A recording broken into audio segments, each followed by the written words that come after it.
The statements we're about to show you are from the Holy Quran, and is said to be the official, unchanged, pure word of God, revealed over 1400 years ago. Claiming to be the word of God is a heavy statement, and without proof, or if a single contradiction is found within the book, the apparent word of God will be proven false. So without further ado, let's put the book to the test. In the 23rd chapter, titled The Believers, from the 12th to the 14th verses, God is said to give a detailed description of how the human being is formed. It begins by saying, "We then placed him as a sperm drop in a place of settlement, firmly fixed. Then we made the drop into a alaqa." We will translate this word very soon. "And then we changed the alaqa into a lump.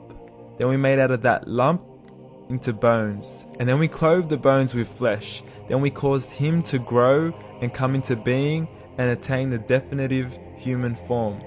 In the 21st century, we can now safely say that this verse is clearly describing the process of human development in correct chronological order. However, what we should be paying attention to in particular is the second stage, referring to the development of the embryo. The specific word used to describe the embryo in this verse is the word alaqa. The word alaqa, when translated into English, can mean three separate things. Firstly, a blood clot, or to be suspended, that is to be hanging or clinging to something, or thirdly and finally, a leech. Now, all three definitions don't come anywhere near what we perceive to be the human embryo. So, why are these words used, and what significance do they share with the human embryo? Can the embryo be described as a blood clot? Well, what do you think? In the 3rd week of embryonic development, a tubular heart joins with the blood vessels to form a primordial cardiovascular system, and by the end of the 3rd week, the blood is circulating and the heart begins to beat on day 21. The first thing that comes to mind in regards to being suspended or hanging is the umbilical cord. But we can't use that example because we are simply referring to step 2, before the baby has even formed. But we now know today that the umbilical cord is formed from the connecting stalk. And the connecting stalk is formed as soon as the embryo is formed. The embryo's connecting stalk has even been described by John Allen and Beverly Kramer as an object to suspend the developing embryo in the extra-embryonic column.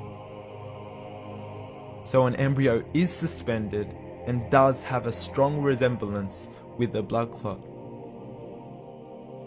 What on earth would an embryo have to do with a leech? Figure A shows the structure of an embryo at 25 days.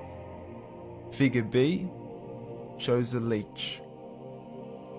Now please note once again that the embryo in this stage is no greater than the size of a kernel of wheat. This is an X-ray of the embryo at 22 days. This is the internal structure of a leech.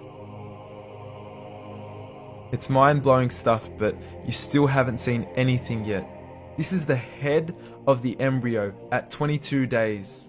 The detail you are seeing right now is absolutely impossible to be seen with the human eye and can only be seen with a microscope. This is the back end of a leech. There's no other words used to describe this other than mind-blowing. The pictures we have shown you are impossible to be seen with the human eye, or even to be predicted by the human mind. Once again, the verses we have shown you were revealed over 1400 years ago to a man who couldn't read nor write. Are these the words of God? Descriptions of the human embryo in the Quran cannot be based on scientific knowledge in the 7th century. The only reasonable conclusion is that these descriptions were revealed to Muhammad from God, from God, from God, from God, from God.